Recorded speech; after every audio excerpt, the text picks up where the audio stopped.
Et donc troisième segment de la semaine de la 3e semaine. segment, tu vas nous parler, c'est une inspi JDR. Tout à fait. C'est un média qu'on n'a pas encore abordé, si je ne dis pas de bêtises. Tu vas nous parler d'un manga, Absolument. et tu vas nous parler de, L'Atelier l'Atelier des des sorciers. sorciers, Voilà, merci. absolument.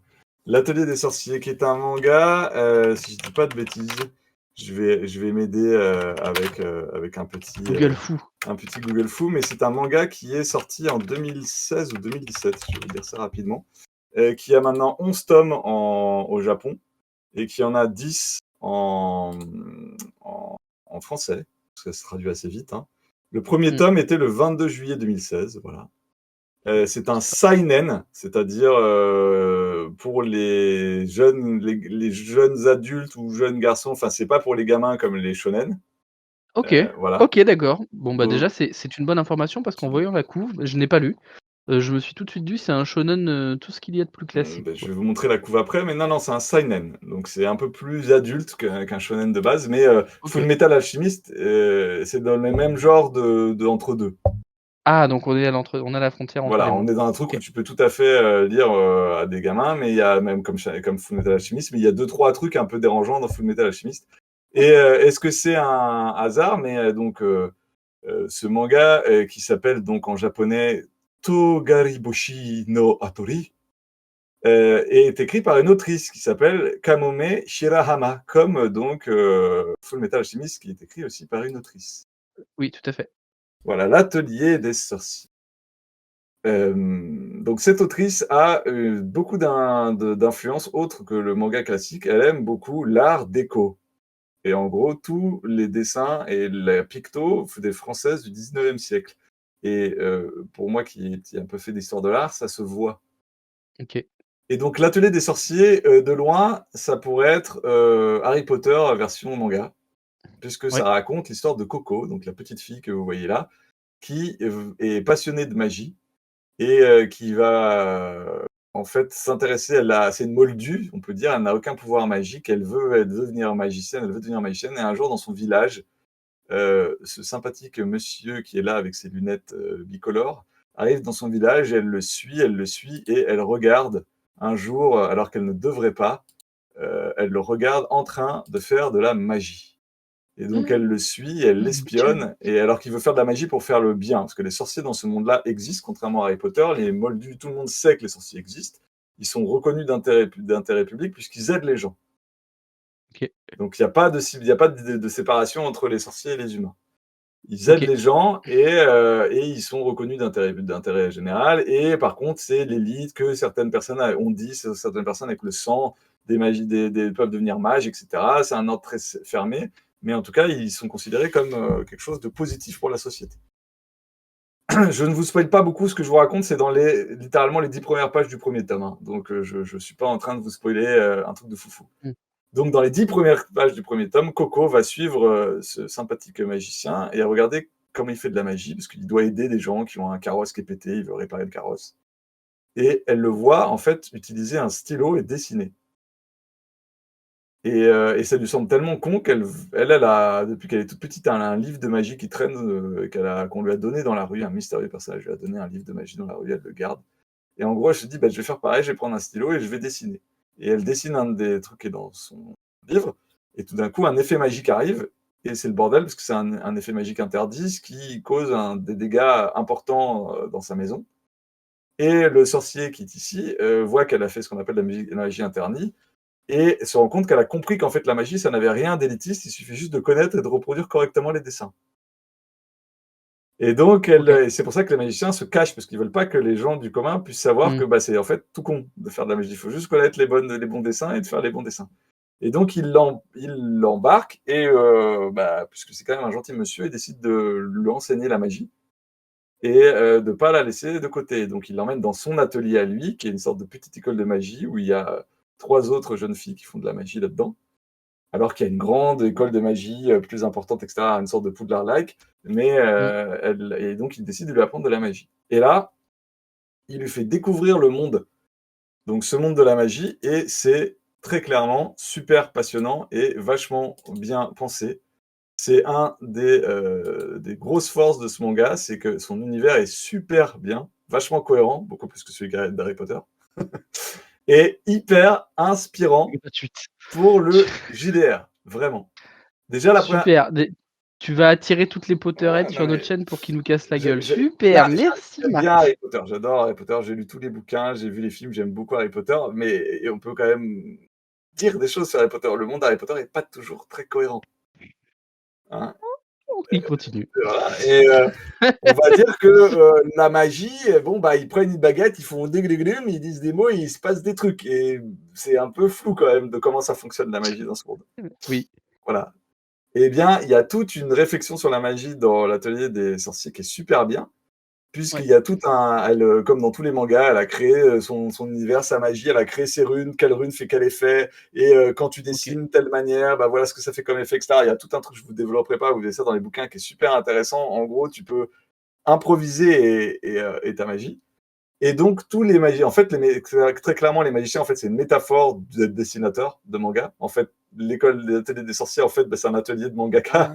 Ah, Parce qu'elles passent leur temps à apprendre à dessiner et à essayer de dessiner le mieux possible et d'inventer des nouveaux dessins.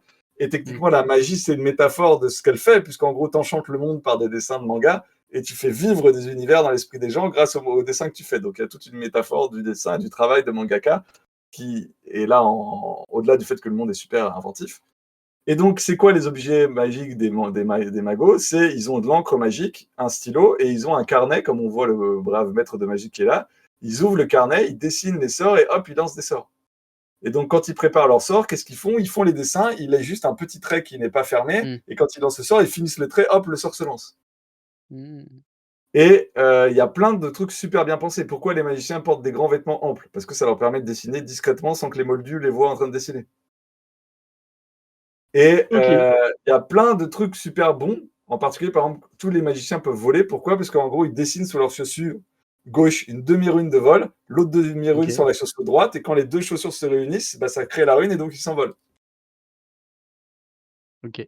Il y a un créateur d'objets magiques dedans, il a des bagues qui sont en demi-lune avec la moitié d'un sort d'un côté, l'autre moitié. Quand il serre les doigts, les Hmm. deux bagues se rejoignent et il crée un sort. Et Stylé.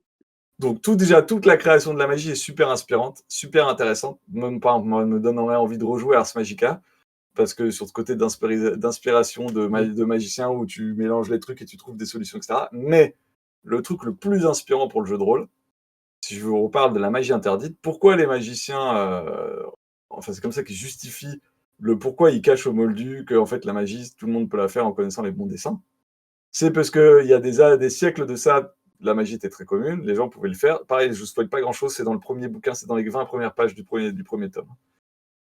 Vous avez un. Bah, c'était la merde, c'était la guerre. En gros, tout le monde faisait de la magie, on craquait des sorts interdits dans tous les sens. Ce qu'on appelle un sort interdit, c'est un sort qui tue des gens, qui les blesse ou qui les entrave ou qui les oblige à faire quelque chose qu'ils n'ont pas envie. Donc ça peut être autant le contrôle mental que une fireball ou voilà. Oui. Donc il y a C'est large. beaucoup de sorts interdits. Et donc devant ce qui s'est passé, les quelques derniers utilisateurs de la magie ont décidé de la rendre secrète, de cacher le secret que bah, en fait n'importe qui s'est dessiné peut enchanter le Hmm. monde, de créer un groupe secret de magiciens et d'interdire l'utilisation de tout sort que je viens de décrire qui tue, qui blesse, qui entrave, qui embête. C'est un peu la mascarade, quoi. Ouais, mais Mais et oui. le seul sort comme ça qui est autorisé, c'est un sort d'oubli qu'une milice de mages a le droit d'utiliser. Et si tu déconnes, ils te repèrent et ils te font oublier tous tes sorts, toute ta magie, et tu repars au level 0. C'est beau. Donc imagine au jeu de rôle, tu joues à Donjons et Dragons, tu te dis les seuls sorts que tu as le droit de prendre, c'est tous les sorts qui ne sont pas des sorts de combat, de dégâts directs, ou qui ne sont pas des sorts de tromperie, enfin de manipulation mentale, Hmm. etc. Bon, autant dire que tu vires 90% des sorts des DD, mais Oui, déjà, tu joues pas à DD. si, parce que c'est là où c'est intéressant. C'est que tu peux, c'est pas, une fois que tu sais ça, en fait, tu peux faire des sorts interdits, tu peux faire des sorts de fireball dans le Hmm. monde, mais sauf que tu as intérêt à être discret, à pas être vu quand tu le fais. Donc, premier truc, ça permet que les joueurs soient obligés de faire tourner leur ménage et d'être intelligents pour utiliser des sorts interdits au bon moment. Mais en plus, ce qui est intéressant, et ce que fait super bien le manga, c'est comme c'est des petites gamines qui apprennent la magie, pour elles, elles veulent pas utiliser des sorts interdits. Et évidemment, il leur arrive plein de problèmes, plein d'aventures, plein de Hmm. machins, et elles doivent trouver des solutions non violentes. Et c'est génial. elles ont des super idées, c'est super inventif et elles contournent des problèmes, des ennuis, des emmerdes avec des idées vraiment souvent drôles, souvent inventives, qui te font dire à chaque fois: «Oh putain, si j'avais ces idées-là en jeu de rôle, ce serait quand même la classe». Faut les noter, Alors il faut il faut les faut il noter. faut un MJ qui soit OK avec ça, hein, qui parte pas du principe que tout doit être réglé Mmh. à grands coups de fireball dans la gueule.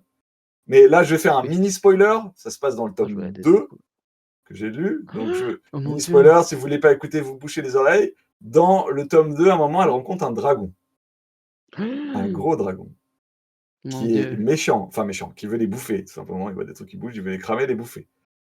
Elles essaient une moment un sort interdit, elle essaie de lancer du fireball, évidemment, ça ne lui fait rien, parce que c'est un Oui, dragon. ouais. Mais Si elles sont aussi cons que dans le Hobbit. et donc, Non, pardon. elle trouve une solution, mais comme c'est des petites Mmh. filles et elles connaissent surtout des sorts non violents, puisque leur maître leur a appris des sorts non Mmh. violents, elles trouvent une solution. Comment elles arrivent à détourner le dragon? Il y en a une, sa spécialité, c'est de créer des nuages douveteux et chauds et sympathiques parce qu'elles veulent faire le meilleur édredon du monde. Et donc, elle crée un édredon géant pour le dragon, qui donc, comme un gros chat, va se mettre sur son édredon et faire et s'endormir comme une merde, parce que comme tous les dragons, évidemment, ils dorment en petit pionce comme un caca. Et donc, elles s'endorment les dragons grâce à l'édredon, ce qui leur permet de courir et de tracer pour éviter le dragon. Et ben, je C'est trouve que quoi? c'est l'idée la plus géniale que j'ai vue dans tout jeu de rôle pour gérer un dragon. C'est quoi? C'est clairement j'ai vu la scène dans Voyage en pays fantastique. Voilà. Voilà. Tu me dis ça et je vois tellement le truc de Donc, VEPF. et il y a plein, plein, plein de trucs comme ça dans ce manga, et c'est très, très bon, et ça donne une inspiration de ouf quand vous jouez à un mago et que vous voulez faire que des magies, vous voulez faire le défi, je prends que des sorts utilitaires à DD par exemple, et j'utiliserai que ces sorts utilitaires et jamais de sorts voilà, parce que ça, c'est vous qui vous donnez ce défi. Mais moi, je dis au MJ, créez un monde où on peut pas utiliser des sorts de combat au, comme on veut, et ça doit être fait de manière discrète, ou alors vous avez les flics et des magos sur le cul, ou alors, en gros, à Eberron, au hasard, si je refaisais du Eberron aujourd'hui, parce que ma campagne n'en est trop avancée, si je refaisais du Eberron, c'est un setting de DD où il y a eu une grosse guerre magique qui a carrément détruit un pays entier, Mmh. mais maintenant tous les pays sont en guerre froide et se regardent en chien de faïence et osent pas s'attaquer, et en gros, c'est de la guerre froide, c'est de la guerre secrète, d'espionnage, etc. Si je rejouais à Ereberon, je mettrais en place l'idée de sort Cette interdit, règle. cette Mmh. règle, et ça veut dire que maintenant, interdiction officielle, évidemment officielle, parce que c'est pas pour ça que les sorts ont été oubliés, interdiction officielle d'utiliser tous ces sorts de dommages directs, de létaux, et surtout de contrôle mental, etc. Donc les joueurs, s'ils le font, doivent être indiscrets. Et deux, ils doivent trouver un maximum de solutions, parce qu'en gros, les sorts que tu vas pouvoir copier, recopier, acheter chez le magasin, etc., Mmh. parce qu'on peut facilement acheter des sorts à Eberron, on ne trouvera plus de sorts de Fireball, on ne trouvera plus de sorts de contrôle mental ou de charme, on ne trouvera que des sorts de nuage miroir, prestidigitation, tous ces sorts utilitaires que parfois la majorité des magos utilisent peu, et il faudra les utiliser maintenant, parce que c'est avec eux que vous allez pouvoir vous en sortir. Et que si vous voulez OK. tuer quelqu'un, bah, vous prenez un guerrier, parce que lui, il a une épée. Mais par extension, ça me fait dire qu'en fait, pareil, dans un setting à la Mmh. DD, en fait, tuer quelqu'un ne devrait pas être. C'est un monde où quand même il y a des lois, où il y a des flics, et donc même tuer quelqu'un avec un grand coup d'épée, ça ne devrait pas être un truc aussi Ah bah, clairement. simple. Oui. Bah, oui, oui, ça devrait pas être la promotion du meurtre de robot à tout va, quoi. Ouais, mais donc, le Murdering J'ai Magic Hobo, voilà. terminé. J'ai Bref, un peu l'impression aussi je sais pas, ça m'a fait tilt un parallèle avec la guerre froide. On a tous tu vois? On a tous la possibilité, mais on se le met pas sur la gueule parce qu'on sait que sinon ça c'est Eberron, ça ça va c'est redégénérer. clairement l'ambiance d'Eberron, Ouais, tout à fait. ouais, ouais, ouais. Mais dans l'atelier des sorciers, tout cet univers, bon, au-delà qu'il est très beau, que c'est très cool, que c'est Ça a l'air très bien dessiné, feel good, franchement. ah, c'est magnifique. Moi, je trouve que les dessins sont vraiment beaux. Et les personnages sont sympathiques, c'est vraiment un feel good ou quelque chose de vraiment sympa. Et parce que c'est des petites filles, Mmh. elles sont obligées de trouver des solutions de petites filles, ou de petits enfants en fait. Et donc elles trouvent plein de solutions qui sont hyper imaginatives. Et le monde, la manière dont la magie est utilisée, etc., dans cet univers est super intéressante. Et je trouve une inspiration, mais de ouf, si vous faites du JDR. Ouais, il y a un animé ou pas encore? Bientôt. OK, Il est en préparation, en fait. Ça a été il est en annoncé préparation. après OK. 11 tomes en Japon et un succès, j'imagine, suffisant. Il y a un animé en préparation et j'avoue, le manga, je trouvais tellement beau que soit les gars, ils font un animé, mais de ouf malade, et ils mettent le pognon pour, et ça va être une beauty incroyable, soit ça va être un peu Ouais. fait au rabais, et ce sera un peu dommage, parce que ça rendra pas hommage à la Ouais, qualité de ouf de dessin du manga, quoi. après, s'il y a du monde, en vrai, ça devrait être un gros studio et derrière, du coup, ça va envoyer du bois, normalement. Parce qu'on a quand même il y a un step dans l'animation, je trouve, là, ces dernières années qui est assez dingue. Mais bon, C'est fort possible, heu, mais voilà. En tout cas, voilà, l'Atelier des sorciers, moi, je l'ai trouvé, pour le moment, je les ai même pas achetés, je les ai empruntés à la bibliothèque, pour te dire. ah cool! Voilà, donc Ah, j'avais non, je me demandais comment tu avais, comment tu étais passé de là-dessus. bah, Comment c'était venu en entre fait, tes mains. je l'ai vu un jour dans le supermarché, j'étais en vacances, je regardais, mes Mmh. fils voulaient s'acheter le dernier Dragon Ball Super, et moi je tombe sur ça, je dis waouh, c'est beau. Et je me dis qu'est-ce que ça vaut? Je dis bah, je vais pas acheter parce que j'ai déjà quand même pas mal de mangas et ma bibliothèque commence un peu, hein, et donc je suis allé tout simplement à la bibliothèque. C'est Oh ce mon Dieu, mais ça lieu, existe! c'est ce lieu où, en fait on devrait Mmh. aller beaucoup plus souvent. Ça permet d'emprunter plein de livres et de lire plein de choses sans être obligé d'encombrer ses étagères, et voilà. Oui. Et donc c'est à la bibliothèque, donc c'est pas le truc le plus underground que je vous conseille de trouver. Et c'est vraiment, vraiment cool et super inspirant.